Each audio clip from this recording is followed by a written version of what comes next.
Welcome to Backstage with Kennedy. This little show will be your remedy.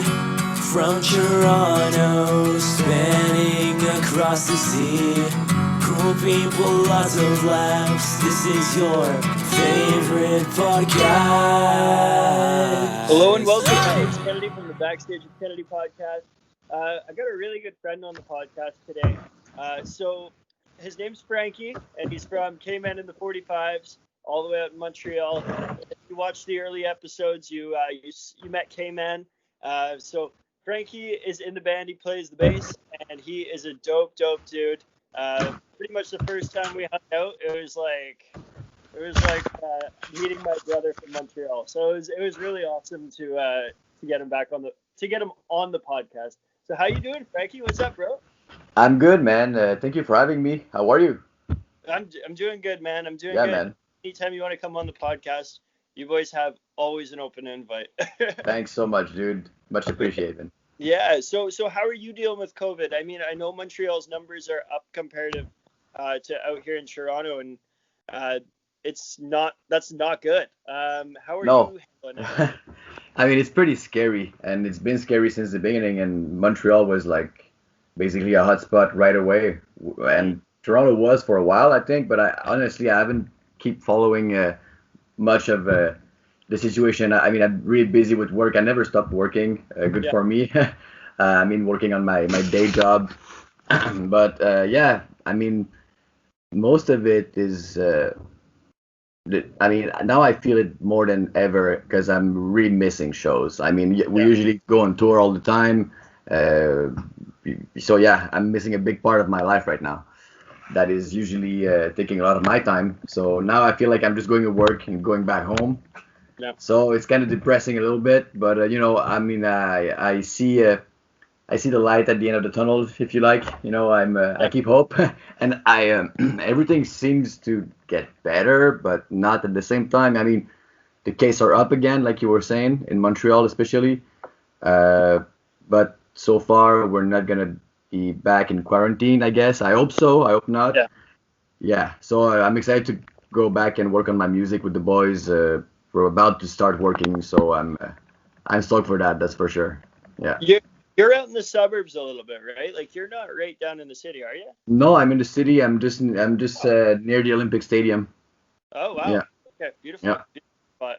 Yeah, it's pretty cool. Yeah. So I'm like basically, if I drive my car, I'm like 10 minutes from downtown. If I take the subway, it's 10 minutes as well, but I don't have to park, so that's good. But actually, I haven't taken the subway. I haven't used the subway since the beginning of the COVID thing, because it just feels like it's a little tunnel, bunch of people jam packed together, so don't really feel safe there. So I just drive my car. I don't really go downtown. I mean, why?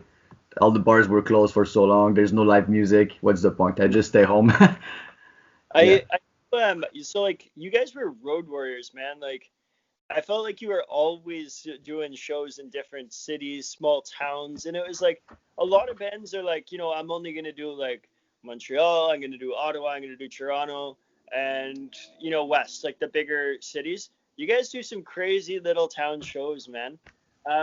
What is your favorite show that you have done in like one of these small towns? And like tell me about a story like something that happened in one of these small towns, because I'm sure you guys got stories on stories on stories. Oh yeah. I mean, there's so many stories, but I mean, there's so many small towns as well, especially when you do cross Canadian tour, because like all the big cities that are the tour is basically built around those big shows in the big cities, but we do have to drive 10 hours a day just to get into a small town, into another small town. So all these shows end up being most of the tour, right? So there's let me think about it for a second.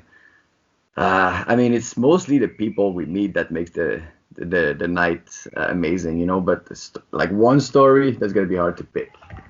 I mean, there's so many, and there's a bunch of them that I can't really talk about. Oh man, that's a hard one. But I would say that my favorite smaller town would be Golden, BC. Okay. I mean, we have a lot of friends there, and it just always end up being a crazy party, man. Like it's just Yeah. it's super blurry. I mean, I've been there like probably 10 times, but it all feels like it was the same time. You know, I don't know if you see what I mean, but Yeah. it's super dope people over there, and it's quite a small mountain towns, but it's great, man. It's so beautiful. People are amazing, and the places we play there is called the Rock Water Bar and Grill, and it's rad, man. Good food, good staff. They take care of us so well. It's like it's a pleasure to be there. And every time we play there, we end up having a day off the next day, so we Yep. get to stick around and just hang out for a day in Golden. So yeah, I feel like that's probably my favorite. Okay, I do have a story from Golden. Okay. Then that night, me and K-Man, we were hanging out with Dave Cooper from the Planet Smashers because we were touring with them at the moment. And after the show, we were just like smoking weed and looking at the sky, and you can get a pretty decent look at the stars over there. You know, it's pretty dark, and we started to freak out at some point because, I mean, I've been watching the stars like all my life, so I kind of know what's what. You know, I mean, I don't know the name of everything, but I know when I see a satellite that it's a satellite, right? I can tell like planets and stuff, and we saw something that we couldn't believe. I mean, we didn't know how to explain it. It was basically like a UFO sighting, basically. Oh, jeez. But it was a UFO for like the night because nobody knew what it was. So it was really like flying things that nobody knew what it was. But the next day I find out, like, I mean, we ran in the streets trying to follow the thing in the sky, and it was basically like a bunch of stars just moving like that. It looks like satellites, but just maybe like 6 of them, and they were moving pretty fast, like a satellite with the same speed as a satellite, and they were moving like this, and we were just nuts, me and K-Man, and you know we love like sci-fi and stuff like that, so we were super excited and really freaking out. And the next day I was on Reddit just looking up like lights over Golden, BC, blah blah blah, and I found out it was the new Starlink stuff from SpaceX. Yeah. So like it was just launched the same day, so I would probably like the first time it was going over Canada or something. So it turned out it was not a UFO. You guys didn't make Space Thriller after that, did you? No, we made Space Thriller because we're a bunch of nerds. But yeah, it's basically just our love for sci-fi. Yeah, Space Thriller. I mean, yeah. You guys definitely know how to party too. That's for sure. I mean, Yeah. I think you were maybe too tired that night because I think you went pretty hard for a couple days. But when Joshua and Mathieu slept on my couch, we partied until like 7 a.m. the next day, man. I think we did the same thing, me and Brent, but it was I mean, I think it was mostly an issue of like where do we sleep? Oh, housing, yeah. Yeah, so exactly, housing. So we went with Andrew, which is like a good friend of ours too, but Andrew went to bed, and me and Brent and Andrew's girlfriend, we partied all night as well. I went to bed for like an hour on the couch, barely slept, just went into the van and just suck it up. Yeah, we got in the van with some guy who I've never met in my life, and he like drove the van behind like into like, he's like, oh yeah, I got a jam space over here, and he pulled the van in, and I was just like, what's going on? Our van? Yeah. Because everyone else is too loaded to drive. Yeah, I feel like we kind of do that quite often. Just pick somebody in the crowd. Hey, do you want to drive the van? It was a fun night though, man. It was a fun night for one I'll always remember. Was that Bovine? Yeah, that was the Bovine. Yeah, that was awesome. So that was like the second time I met you guys. The first time was at Lee's Palace show with Planet Smashers, Creep Show, and Ray Gun Cowboys. Yeah, right. That was a blast too. That was last year. Yeah. Like in September or October last year, something like that. October, yeah. Yeah, that was a blast. Was Creep Show playing too? Yeah, Creep Show was on that. But, Creep Show, Ray Gun, Smashers, and us. Yeah. Yeah, that was unreal. Yeah, man, it was a blast. That's like a stomp. That's like a stomp bill right there. Yeah, it was like basically, Stomp. They kind of do that often. Every year they do the Stomp anniversary thing. Yeah. It felt like that, like totally. Yeah. But I'm assuming generally that Stomp anniversary would be in Montreal, yeah? They usually do it in Montreal, and sometimes they do like a little run, like they do. I mean, I think they do Ottawa as well, and I think I think before COVID this year, I mean, I don't know if I'm supposed to say that, but like I've heard that they were planning to do one in Toronto as well Okay. for this year, but like everything went south, you know. Yeah, absolutely. So, Frankie, what is your influences? I mean, I knew that like growing up, you were an athlete as well. You were quite the football player. We talked about that before the record, obviously. But when did you get into music? What made you make that transition, or were you always doing it? I mean, when I played football, I was like in high school, and it was really fun, and but it was not really like ended up not being my thing so much. You know, I never really felt, you know, it's a football team. It should feel like a team, and I never really felt that, you know, that feeling, that brotherhood Hmm. that I found in music at some point later. Actually, I mean, after football, I did like a bunch of skateboard and like downhill with longboards. I did some freestyle rollerblade, you know, in the yeah, I did that. I did a bunch of like stuff in the skate park. I was into that big time, and that introduced me to music. Just hanging out with some of these dudes that were playing metal and rock and roll. So I started to play bass at some point, and I was really into funk at that time. So I basically learned bass with like the slap and the funk technique, and that was that for years. And then, you know, playing with people with the camaraderie and the brotherhood, like I was telling you, Hmm. that that felt like I felt like I belonged there. So just meeting people, I finally ended up with KMan in 45. Actually, my funk band became like a ska funk band, and I got introduced to all the people in the punk and the ska scene in Montreal. So Okay. all the Stomp Records band and all that. And since then, I mean, I was in school. I was like, everything was doing well at school. I felt better going on the road, and I had the opportunity to do so. So the Hmm. choice was easy to make. I was like, school's gonna be there forever. These Yeah. opportunities are just there. I need to take them. You know? Yeah. Absolutely. Yeah. So, like, what is there specific bands that you really looked up to? Like, obviously, you said you were into funk. Like, what name some funk musicians that you were really into? Oh, I was really big into P-Funk, so Parliament Funkadelic, George Clinton, Sly and the Family Stone. I got into, I mean, playing with the 45's. When I joined the band, the drummer was Brian Smith. Yeah. He passed a couple of years back, and Brian got me. I mean, he was older than me, like probably like my dad age, you know. So it was like, yeah, he was my dad's age basically. So he knew a bunch of funk that I'd never heard about. So I got into the Meters with him. Uh, I mean, yeah, the Meters was probably like probably still one of my favorite funk band. If I mean, it's funk and soul, and you know, yeah. But I think Sly and the Family Stone, the Meters, and P Funk probably my highlights in funk music. Yeah. And for other influences, I mean, funk was for a time, and I've been into reggae and dub. Yeah. Still am, and punk rock is of course. But I like I like the ska music. I mean the third wave ska basically because it's a mix of Jamaican music and punk rock.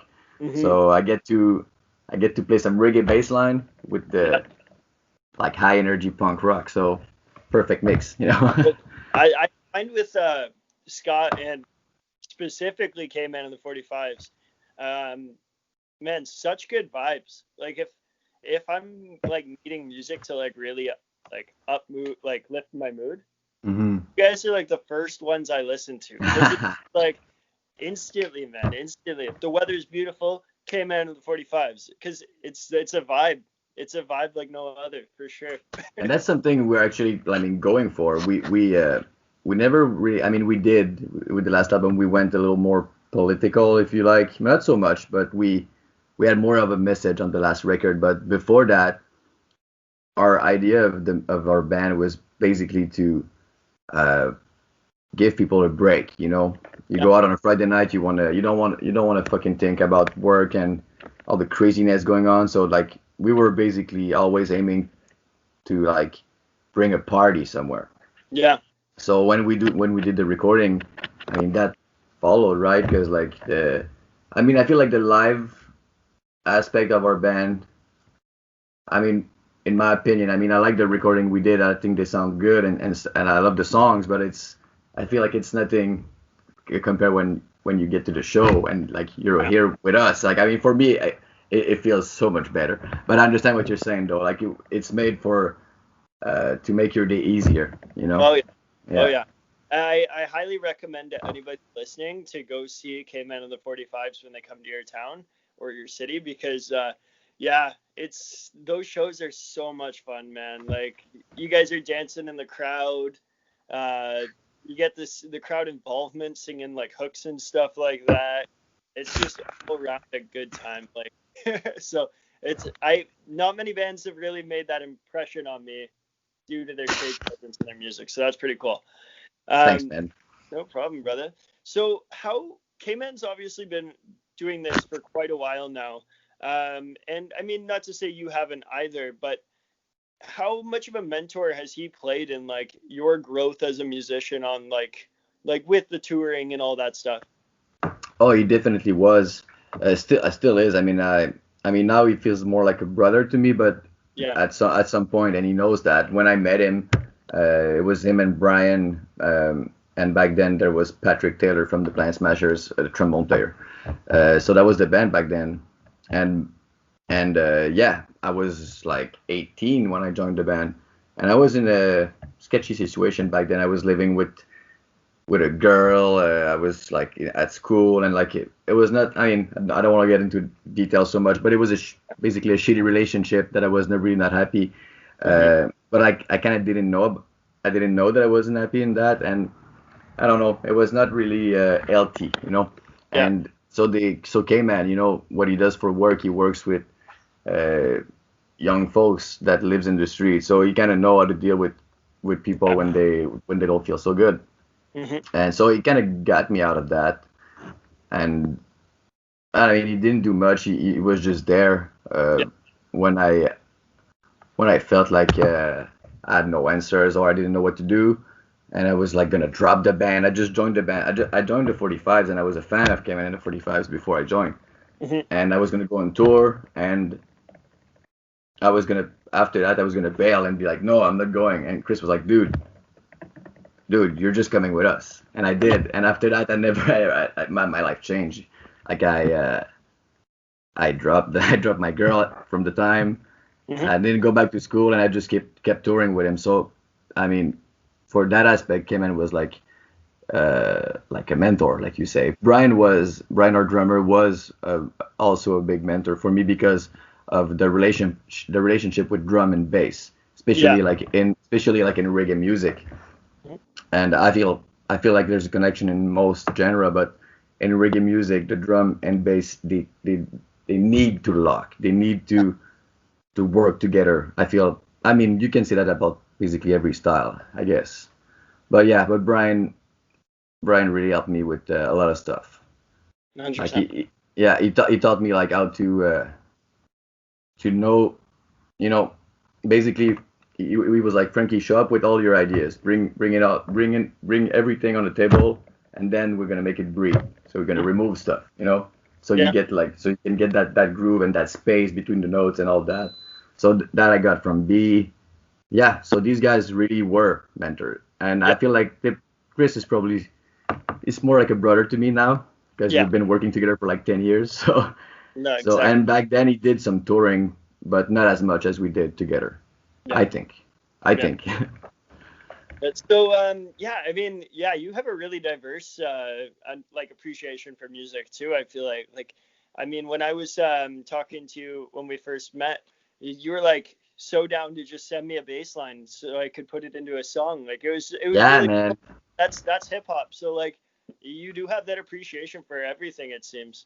I do, and especially with hip hop, I did some work. Like I mean, not serious work, but some hip hop artist in Montreal. I can't remember his name. It was a while ago. I was still in high school. I was 18, 19 back then too, and I did like 2 or 3 tracks for that guy, and I was always into like hip hop, especially because of like the sample some artists use. You can get a lot of funk music, a lot of soul music, a lot of Motown, and bass lines in all these genres are like usually awesome. So like it's fun to get to kind of imitate that, you know, and work with artists that I don't get to work with often, you know.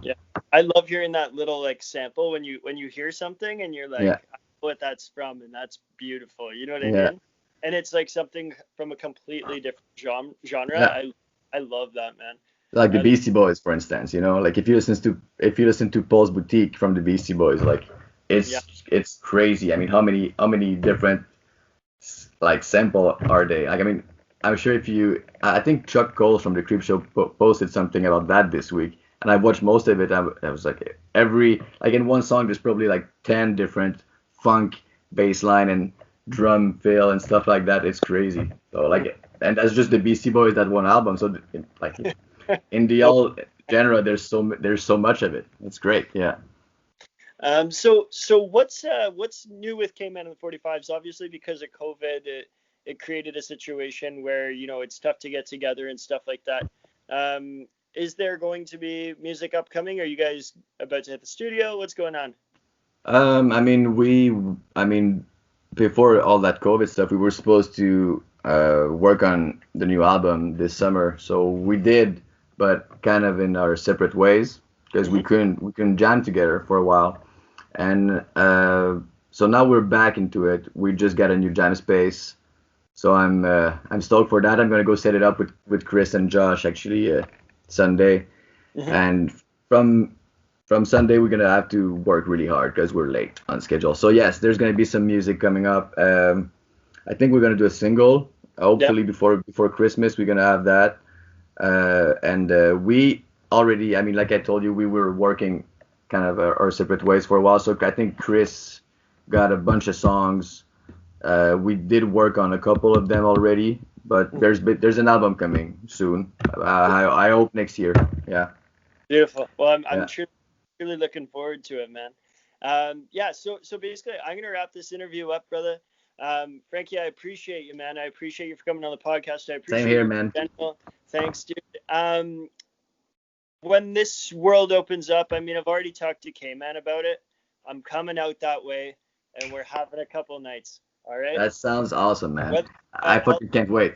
I'll just rotate couches of the band. It'll be Oh, great. dude, yeah, you Once a can. week. Yeah, I'm sure you're more than welcome on every of our couches. You got to ask your girlfriend before I can stay over, though, Oh, man. I'm sure she's fine with it. Okay. She's awesome. All right. Beautiful. All right, man. Well, I appreciate you coming on the podcast, brother. Thank you My so much. pleasure, man. Thanks for having me, dude. Cheers. Cheers.